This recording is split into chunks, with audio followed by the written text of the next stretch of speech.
Welcome to the Uncomfortable Podcast, where we transform discomfort into a healing dialogue. In a world where we often feel pressure to present only the polished aspect of our lives, this podcast serves as a sanctuary for the real, the raw, and the messy. Here we embrace the echoes that true healing begins when we dare to vocalize our struggles.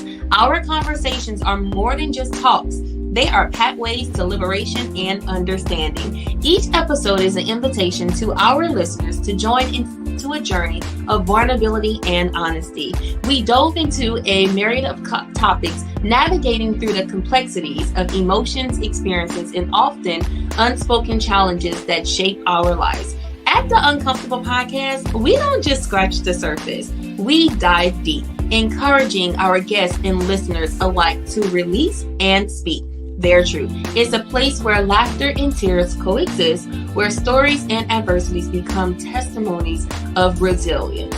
Join us as we find comfort in the uncomfortable and discover that speaking out is the first step to healing. This is not just a podcast, it is a movement towards embracing our inner selves, imperfections included. Tune in as we journey together, speaking our way into healing and transformation.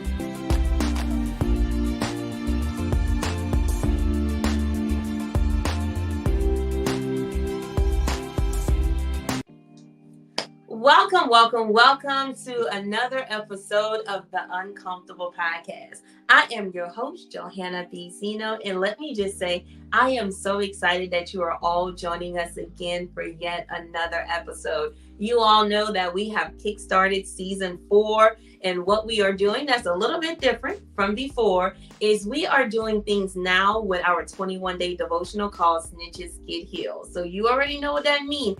Every single thing that we're talking about is in a lead way, in the pathway of us taking our healing journey, right? So as you can see, I have our very first guest for the season, who is my dad, Mr. Carl James Onezime. Can y'all just go ahead and get So Daddy, would you like to go ahead and introduce yourself to the people? I sure will, ma'am.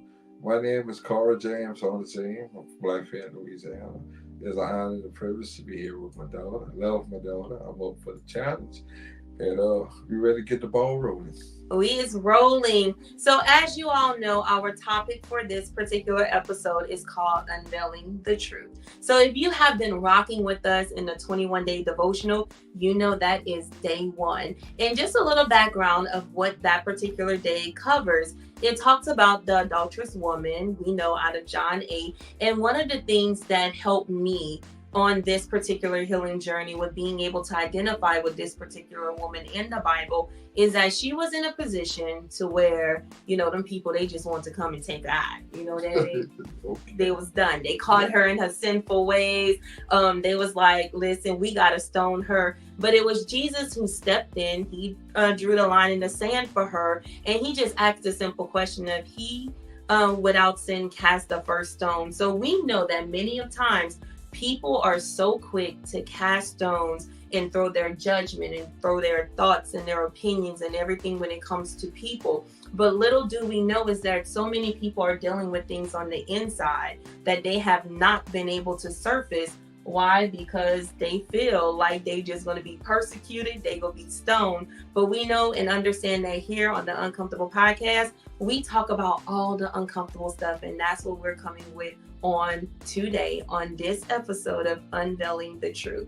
So one of the things it is that with me and my dad, as I say before, well, my daddy say he my daddy, but he not my daddy on the show right now. No, at all. Okay. With my dad, if you've been following me, you have heard me say it many of times that my story is not my story without my dad's story. So many of you know that I have expressed and I have shared, you know, how I've dealt with different identity issues, different things that I've battled with the absence of my dad, who, you know, he went through his transitions and his experiences with, you know, drugs and alcohol and in and out of prison to where it didn't allow him to be so present in my life with things. And y'all know the spill, you know, of all of that. But one of the things that I want to make sure is to make sure that my dad's story can also too be heard, because again, my story would not be what it is without his. So, Daddy, with Unveiling Truth, is when you hear that, what do you think about? I feel very good, blessed, honored, and I'm very proud to be here with my daughter. I love you so much. My story is a story. And sometime in life, we have to take our personal feelings, put it on the side, and get to the truth. Sometime in life, people might not be judgmental on how you feel, but at the same token, you have to, some situations, a lot of situations, you have to take your personal feelings and put them on the side and do what's right. For me, through my drug year usage, wasted a lot of years, plenty years of my life. I'm a recovering addict. March this year, it'll be 24 years that I've been clean. Yeah. And it's nothing in life that'll ever get me to make those decisions that I made in my life. But at the same token, it made me to be the man that I am today. And I wouldn't give up those years of my life. I learned a lot, went through a lot, pick up a lot of trades, and it was either do something constructive, positive, have trades, motivate people. I'm a good, very motivated person. Sometime in life, I say things that might hurt people's feelings, but I don't intentionally try to hurt anybody's feelings. But the truth is the truth, no matter how you look at it. You can't run from the truth. And if you take your personal feelings, you're not going to make the right business decision for yourself. Now, when you put personal into business, no, you taught me that too. Yeah, that's why I said we're not daughter and father right now. We'll be daughter and father after the show. Yeah. Sure. So, Daddy, one of the things I'm thankful that you shared that with all of us, and I just came to learn that it's going to be 24 years. That you have been, what do they call it, your sobriety, that you have been with it. So let me just say how proud I am of you for 24 years. And one of the things it is that I have come to learn a couple of years ago is with going through everything that I had to experience with my own personal journey and experiences of things. And one of the things that we have talked about, with you not being there and being absent with, your jail time, is that I didn't know and understand your story and how I felt towards things. It really pivoted and it gave me a sense of having better understanding. Not saying that it was the reason why, but I'm pretty sure that it contributed a lot too, with learning that at a very young age, you lost both your parents. Same day, same time, by way of murder-suicide. So that was something I did not know with growing up. But once I was able to learn about that, it gave me a sense of compassion, just like how I talked about, like how Jesus was able to do with the woman, the adulterous woman, was to be able to have more compassion and able to have more understanding, because I found out you were only 6 years old when it happened. So how can I, as your daughter, expect so much from you? Because many a times you may still be that 6-year-old, individual and little boy. Yeah. At that time, when we lost our parents and your grandparents, we were young. Life was moving slow back then. Right. And at that time, my grandmother, which was my mama, that took care of us, and she did a marvelous job. Marvelous. Mary Helen Izzo did a marvelous job of raising us. And at the funeral, back then they did 2-day funeral. It was a Saturday and a Sunday. And we had water guns, and we had a lot of things to play with at the funeral because we were kids. So instead of us grieving over the loss that we lost, it kept us happy. Yeah. And my mom did a marvelous job through the years of keeping us happy. And as time went on, the loss of our parents, really, it affected me, but it didn't. The only time that it really did is when school, you had parents and teacher conference. And my Aunt JoJo and her husband used to come in place of my mom and dad. So that was really the only time that we actually really, me, myself personally, actually really started feeling the absence of the loss. Now, feeling the absence of the loss, it hurt it, but it really didn't hurt it because I didn't get a chance to know it. So my mom took a marvelous job of that, not making us forget that we lost our mom, but just to keep us happy within ourselves. Did a marvelous job. And me want to be a gangster, thug, whatever, running the streets. Tupac, listen, it was ball and this, oh, Jesus. And not wanting to do the right thing. So she lost a lot of money spending on me on the expense of coming up, not going to detention home, and saying that my baby, no, it's not going nowhere. It helped me in a way, and it hurt me in a way. It helped me because I knew that no matter what trouble I got in, I could have got out of. But it hurted me because there was no love that I was showing towards them for my actions, my accountability. And as life goes on, matured more and move forward, then drugs come along. And when that happened, it wasn't that I was forced it was by my choice. And plenty of nights I left y'all, then come home, left Friday, then come home till Sunday morning, heard it. So I wasn't proud of it, and it wasn't that daddy didn't love y'all. It's just that the addiction had me. And the addiction made my choices for me, knowing that I knew better, but still wait for it. We all fall short of the glory of God. Oh, we do. And we all must repent. And God been good to me for, God said the same come March 1st, 24 years, the daddy been clean. And it's nothing in life that'll ever give me to ever go back and make those decisions. And Daddy's so proud of you. I want to hug you so bad. We gonna hug. You see, we not daddy and daughter right now, so we gotta hug and everything. We go away, daddy.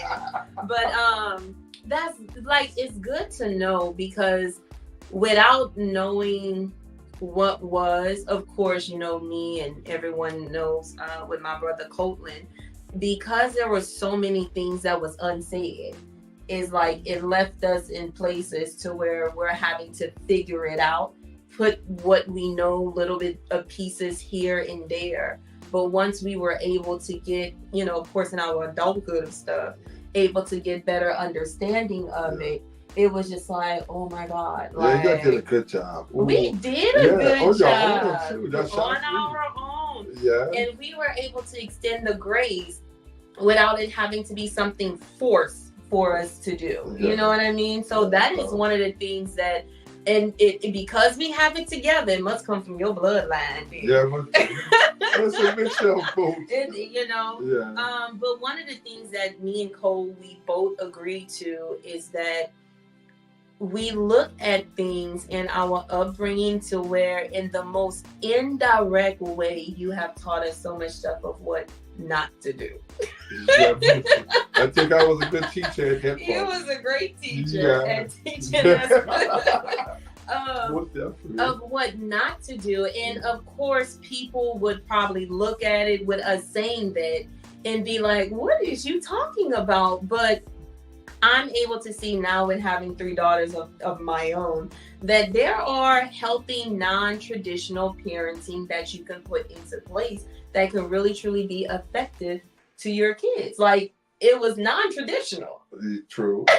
Yeah, the kids of your parenting. But it helped us in like a way to where it taught us what not to do, what not to be. Like, many know I have tried for my sunrise party. I don't know if you know or not, but if not, you're about to find out.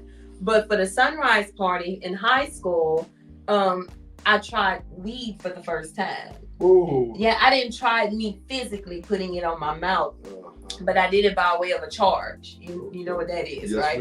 And when I say it messed me all up, it just chest burning, throat just, it was just horrible. You didn't agree with it? No, I did not. But with that, it was like, I can't do this no more because I don't like the way it makes me feel. You know what I mean? And then I never felt an urge. And the same thing with Cole, he would agree, to where we wanted to try anything with street drugs because we seen how it affected you. That's not no good choice at all. So we was like, we know we don't want to do that. No, at all. That's no. You know? So in the limelight of things is that what we are learning is that when we get uncomfortable with just being able to share our truth, is that we're able to learn so much about others, and not just a matter of who they are at this present time, but because of their life experiences and what they have gone through, have cultivated them of being the people, who they are today and the becoming of. Yeah. And the parents play a major role. For myself on the government and with the food stamps or helping others, I would do a monthly inspection myself personally. Anybody that gets food stamps, I'll do a monthly inspection. Y'all, listen, disclaimer, podcast, he is free range right now, okay? But it's true. I mean, if we're going to be honest, we're going to put everything on the table. Mm-hmm. And for some people, they might disagree. But the average person that uses that, their common sense to say, well, you know what, is either right is right and wrong is wrong. Mm-hmm. You can't sugarcoat that no kind of way. Now, they say sometimes in life, I'm going to tell a little white lie. Mm-hmm. No. A lie is a lie. A lie is a lie. A sin is a sin, no matter what kind of sin it is. Some people say, well, I did just a little bit of sin. Mm-hmm. Which, no. Sin is sin. A sin is sin. So, in life, sometimes some people try to sugarcoat to kind of make the other person feel is bad, but not bad. Right. No. Right is right. Wrong is wrong. Black is black. White is white. Right. No matter, you can't sugarcoat that. You can't. So for myself, the people, even with you, if you ever want to ask Daddy, whatever it is you want to ask, the only thing that Daddy could do is be honest to you. Mm-hmm. I'm going to have to suck it up. Yeah. Yeah, Daddy could say, well, if I did it, or whatever your question might be, Daddy going to answer it faithfully. Yeah. I might not be happy about answering it, but I will. Yeah, and that's what I love about you, too. Yeah. You will keep it 100. Yeah. Most definitely, I can't. That's why I say we're not dad and daughter. We'll be dad and daughter once it's over. Yeah. Yeah, I love you. I love you too. Okay. And that's one of the things that I really truly get from you is I'm a straight shooter with it. Yeah. I can't beat around the bush. No. I just gotta go for the jug. You better. I have to go for the jug for it. Yeah. You know. And I'm so proud of you, Mom. Daddy said, you're doing a marvelous job. You know, I do what I need to do. But let me tell you, I had a conversation with one of my good friends. Well, two of them, we went out to brunch a couple of weeks ago. And I was telling them I felt as if I was grieving my grandmother, your mama. Okay. I had a conversation, I'm Barbara. Me and I'm Barbara be having our conversations. And she was just telling me some things about Henny. Because that's what they would call her. And then I was like, I wonder what she was like. To my understanding, I spent more time with your papa, my dad, more than we did with my mama. And I remember a lot of things that me and Babu, Marcus was a baby, Charlotte was a baby, that we used to do with our daddy. Our job was when he come home, make sure that we take his boots off the top. Take the boots off. He would sit down in his chair. I grabbed one foot, Boo grabbed the other foot, and we had to take his boots off. Mm-hmm. We had a dog named King and Queen, and they passed away. We had a horse. When the horse bucked me and your Uncle Babu off, then he sold the horse. Oh, no. Yeah. Mm-hmm. So I remember a lot of things. He used to drive 18 wheeler. We used to go on rides with him. Mm-hmm. In the Zaya Park. Now, back then... That's the zip. Now, back then, in the zip, it was one way in and one way out. They didn't have Madeline that goes to the Zayya part. Yeah. So you had to get in the zip, which is the Zayya part, from off of Walker Road. And that was in there that way and out that way. So yeah, we had a bunch of good years. That's good. Yeah. Yeah. As far as pertaining to me remembering with my dad. Nah, with my mom, no. But the strangest thing happened that night for whatever reason that your mom and your papa, which is my mom and dad, were going through whatever they was going through. And I remember that night, and I remember that night till the day I died. My mom said, she said, stay home tonight. She said, I feel something bad gonna happen. And my mom said, no, Mom, I want to go out tonight for a little while. And she left. And when she left, it was maybe 1:30, 2 o'clock in the morning, we hear a door, a knock on the door. And everybody woke up. Because back then, nobody was knocking to nobody's house at that time of the morning. Yeah. The only time you knocked to somebody's house, it was emergency. Something was going on. And they asked her if Michael Onezime was her son-in-law and if Henrietta was her daughter. She said, yeah. And the white officer said, they both did. And my mom just fell down. I'm sure. And I will remember that part till the day I died. I could remember like it was just yesterday. Yeah. Yeah. So that's how we, all of us, at the same time, find out with that situation. Yeah. It made me think about, like, we were talking, and I was just like, I wonder, like, what she smelled like. I wonder, like, what was her favorite color? Would she, enjoy? I don't know why. I was just in a moment of just wanting to know. Yeah. And a lot of people now say your grandma, which was my mama, was somebody to deal with. Very respectable. And a good woman, a good lady. It's just that our time with her was cut short. Yeah. So, but the stories that I hear from both sides, even much my daddy, and the stories that I might hear about this and that, and it's kind of hard to know or really find out the truth. Right. Because everybody gonna have their opinion. Nobody ever got convicted of crime or murder, suicide, or whatever the situation is. So we'll never know. Yeah. And that's where all we can do is just live on the stories and what was. So with knowing that, it kind of like makes me go back to when you were going through your phases, you were not making great decisions and choices and so on. Like, did you ever think back to like your parents and question yourself? Like, what would they think of me doing what I'm doing right now? No. If any thought that I'd had towards that was Momo. Yeah. Mom was there, but not there. It was an absence in my life to where I thought, but didn't think. It was more so Momo. Yeah. Her mama than my mama.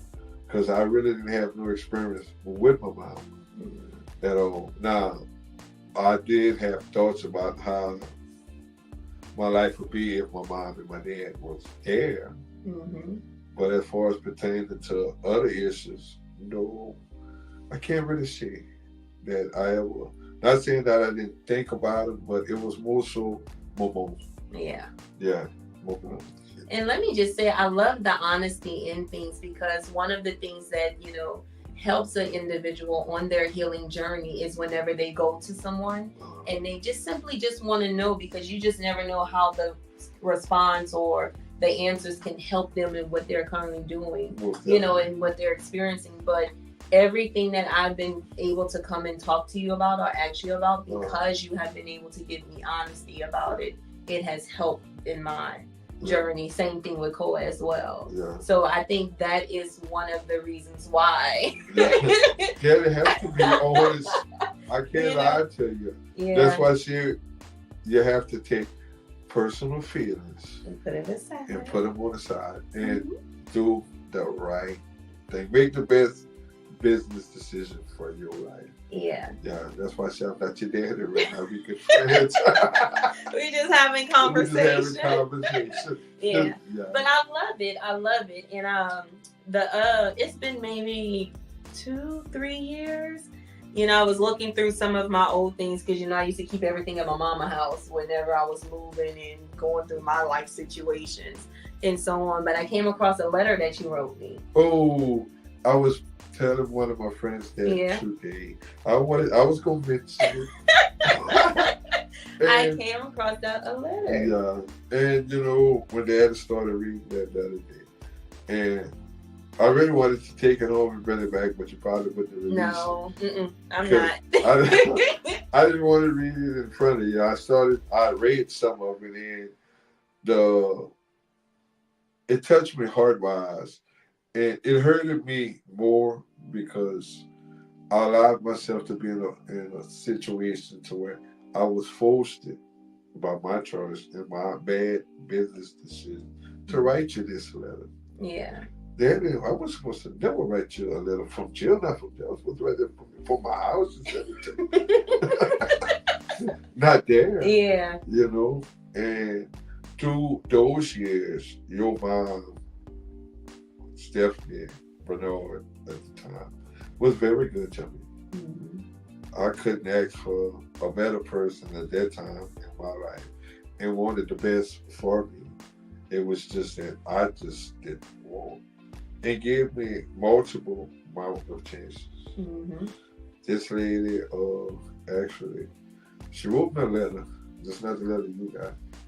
And she put some blood on it. And she told me, she said, if you mess up one more time, you can kiss this blood goodbye. Now, where I get some of my little ways from. Oh, God. That's what she told me. And for me, at that time, I said, well, I know my woman ain't going to leave me. Because in my mind, I knew that, at least that's what I thought. Mm-hmm. And when she showed me that she meant business, it really hurted me bad. But I couldn't fault myself because she gave me all the opportunities in the world. When I say in the world, for me to do better for myself and for y'all. And I just didn't want it. The drugs was more important to me at that time than y'all. Not saying it was more important. If I didn't have no money, then it was good. I didn't have to worry about it. But the minute money touched my hand, I was off to the races. Mm-hmm. Because I could afford what I wanted and just disregarded my responsibilities.